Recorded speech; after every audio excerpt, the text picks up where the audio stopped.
എന്താണോ രാഹുൽ ഗാന്ധി പറയാൻ വന്നത്, അല്ലെങ്കിൽ അദ്ദേഹം കൊണ്ടുവന്ന മുദ്രാവാക്യം, ആ മുദ്രാവാക്യം ഏറ്റെടുക്കാൻ കഴിയുന്ന ഒരു ജനമനസ് അവിടെ ഉണ്ടായിരുന്നു. ആരെങ്കിലും ഒരാൾ വരൂ, ഏറ്റെടുക്കൂ, ഞങ്ങളുടെ ഈ ശബ്ദം പുറത്ത് കേൾപ്പിക്കൂ എന്ന് വിചാരിച്ചിരുന്ന നിസ്വരായ മനുഷ്യർ അവിടെ ഉണ്ടായിരുന്നു. അഫക്റ്റഡ് പാർട്ടീസ് അവിടെ ഉണ്ട്, അവരുടെ ഉള്ളിൽ മുദ്രാവാക്യങ്ങളുണ്ട്. അത് കേൾപ്പിക്കാൻ കഴിയുന്ന പാത്തുണ്ടായില്ല. അവിടേക്കാണ് രാഹുൽ ഗാന്ധി വന്നതെന്ന സവിശേഷത ബീഹാറിൻ്റെ കാര്യത്തിലുണ്ട്. കാരണം എന്താണ്? ഏറ്റവും ആദ്യം നമുക്ക് കാണുന്നത് SIR ആണ്. ഈ പറഞ്ഞ ഇൻറ്റൻസീവ് റിവിഷൻ നടത്തിയപ്പോൾ അതിൽ നിന്ന് പച്ചയായി പുറത്താക്കപ്പെട്ട മനുഷ്യരുണ്ട്. അവർക്ക് എവിടെയും പറയാനില്ല. അപ്പോൾ അവിടെ ഉയർന്നു കേട്ട ഒരു പ്രധാനപ്പെട്ട സംഭവമാണ്, പല മേഖലകളിലും BLOമാർ ഈ ആപ്ലിക്കേഷൻ ഫോം വിതരണം ചെയ്തിട്ടില്ല. ഈ ഇൻറ്റൻസീവ് റിവിഷൻ എന്ന് വെച്ചാൽ വോട്ടർ പട്ടിക ശുദ്ധീകരണ പ്രക്രിയ ഒറ്റ മാസം സമയമെടുത്തതാണ്. പ്രതിപക്ഷ പാർട്ടികൾ പലതും വിയോജിപ്പ് അറിയിച്ചിട്ട് പോലും ഇത് പരിഗണിക്കാതെ നടപ്പിലാക്കാൻ ഏകപക്ഷീയമായി ഒരു തെരഞ്ഞെടുപ്പ് കമ്മീഷൻ തീരുമാനിച്ച് 65 ലക്ഷം ആൾക്കാരെയാണ് ആദ്യഘട്ടത്തിൽ എടുത്ത് പുറത്തേക്ക് കളഞ്ഞത്. അതിൽ 22 ലക്ഷം പേരുടെ കണക്ക് പറഞ്ഞപ്പോൾ അവരെല്ലാം മരിച്ചു പോയതാണെന്ന് പറഞ്ഞു. ആ 22 ലക്ഷം പേര് മരിച്ചു പോയതിലാണ് മനുഷ്യൻ സുപ്രീം കോടതി പോയി, ഞാൻ മരിച്ചിട്ടില്ല കേട്ടോ ഒന്ന് കാണിക്കാൻ. സുപ്രീം കോടതി ഞെട്ടിപ്പോയി അത് കണ്ടിട്ട്. അപ്പോൾ അങ്ങനെ മര്യാദയ്ക്കുള്ള ഒരു പരിശോധനയും നടത്താതെ 10,000 മനുഷ്യരെ വോട്ടർ പട്ടികയുടെ പുറത്തേക്ക് എടുത്തെറിഞ്ഞു.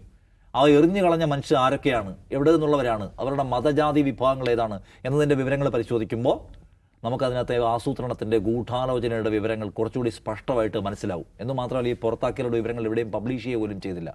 പല ആൾക്കാരും പറഞ്ഞു ഞങ്ങൾക്ക് ഇതിൻ്റെ പേപ്പർ പോലും കിട്ടിയില്ല. ഇതാ പിന്നെ നോക്കുമ്പോൾ ഞങ്ങൾ വോട്ടർ പട്ടികയിലില്ല, പുറത്താക്കുകയാണ്. ബീഹാർ പോലൊരു സ്ഥലത്ത് വലിയ മഴക്കാലത്ത് വെള്ളപ്പൊക്കം നടക്കുന്ന സമയത്ത് ഇൻഫ്രാസ്ട്രക്ചർ എന്താ പറയുക, അടിസ്ഥാന സൗകര്യങ്ങൾ തീരെയില്ലാത്ത ഒരു സ്ഥലത്ത്, നിരക്ഷരരായ മനുഷ്യരുടെ സ്ഥലത്ത്, സർട്ടിഫിക്കറ്റുകൾ എല്ലാവരുടെയും കയ്യിലില്ലാത്ത ഒരു സ്ഥലത്ത് 30 ദിവസം കൊണ്ട് നിങ്ങൾ ഈ പറഞ്ഞ രേഖകളുമായി വരൂ, ആധാറൊന്നും വേണ്ട, അച്ഛൻ്റെയോ അമ്മയുടെയോ നിങ്ങളുടെ ജനന സർട്ടിഫിക്കറ്റുമായിട്ട് വരും, വന്നാൽ മാത്രം നിങ്ങളെ ഉൾപ്പെടുത്താമെന്ന് പറയുന്ന ഭയങ്കര സങ്കീർണമായ പ്രോസസ്സ് മുന്നോട്ട് വെച്ചിട്ട് മനുഷ്യരെ എടുത്തെടുത്ത് കളയുകയാണ്.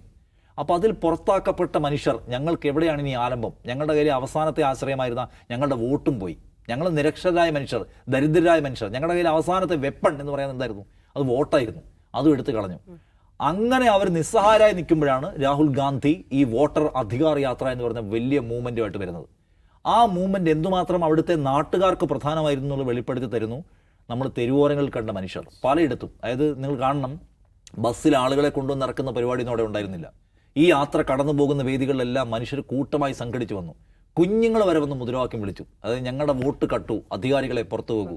ഈ മുദ്രാവാക്യം വിളിക്കാൻ കുട്ടികളും സ്ത്രീകളും എല്ലാ വിഭാഗം ആൾക്കാരും പലയിടത്തും കൂടി നിൽക്കുന്നത് കണ്ടു. അത് കാരണം അവിടുത്തെ ഒരു പ്രധാനപ്പെട്ട വിഷയമായിരുന്നു അതെന്ന് കാണുക. അത്രയും ആളുകൾ പുറത്താക്കപ്പെട്ടു. രണ്ടാമത്, വോട്ട് മോഷണത്തെക്കുറിച്ചുള്ള രാഹുൽ ഗാന്ധിയുടെ ബാംഗ്ലൂരിലെ വാർത്താ സമ്മേളനം നമുക്ക് ഓർമ്മയുണ്ട്. ആ വാർത്താ സമയം വലിയ തോതിൽ ആളുകൾക്കിടയിലേക്ക് പെനട്രേറ്റ് ചെയ്തിട്ടുണ്ട്. ഞാൻ നേരത്തെ പറഞ്ഞാണ്, അതായത് ജനങ്ങളോട് രാഹുൽ ഗാന്ധി പറഞ്ഞ വളരെ പ്രധാനപ്പെട്ട മുദ്രാവാക്യമാണത്. അതിന് മുമ്പും, അതായത് കഴിഞ്ഞ 2024 ലോക്സഭാ തെരഞ്ഞെടുപ്പിൽ പറഞ്ഞു 400 സീറ്റ് മോദി ചോദിക്കുന്നുണ്ട്. 400 സീറ്റ് മോദി ചോദിക്കുന്നത് ഭരണഘടന തിരുത്താനാണ്. ഭരണഘടന തിരുത്തിയാൽ സംവരണം അടക്കമുള്ള നിങ്ങളുടെ അടിസ്ഥാന അവകാശങ്ങൾ കവരാനാണ്. നിങ്ങൾക്ക് ഭയം വേണം കേട്ടോ എന്ന് പറഞ്ഞു. ആ ഭയം ആളുകളുടെ ഉള്ളിലുണ്ടായി. അതുകൊണ്ടാണ് സീറ്റ് കുറഞ്ഞു പോയത്. അവർക്ക് ഒറ്റയ്ക്ക് വലിയ ഒറ്റയ്ക്ക് ഭരിക്കാൻ പറ്റാതെ പോയത്. ആ സ്വഭാവത്തിലുള്ള മുദ്രാവാക്യമാണ് വീണ്ടും ഉന്നയിക്കുന്നത്. നിങ്ങളുടെ കയ്യിൽ അവസാനത്തെ ആയുധമായിരുന്നു നിങ്ങളുടെ വോട്ട് ഇതാ പോയിക്കൊണ്ടിരിക്കുകയാണ്, മോഷ്ടിച്ചുകൊണ്ടിരിക്കുകയാണ്. അത് ആളുകളെ സീരിയസ് ആയിട്ട് ടച്ച് ചെയ്യുന്ന മുദ്രാവാക്യമാണ്.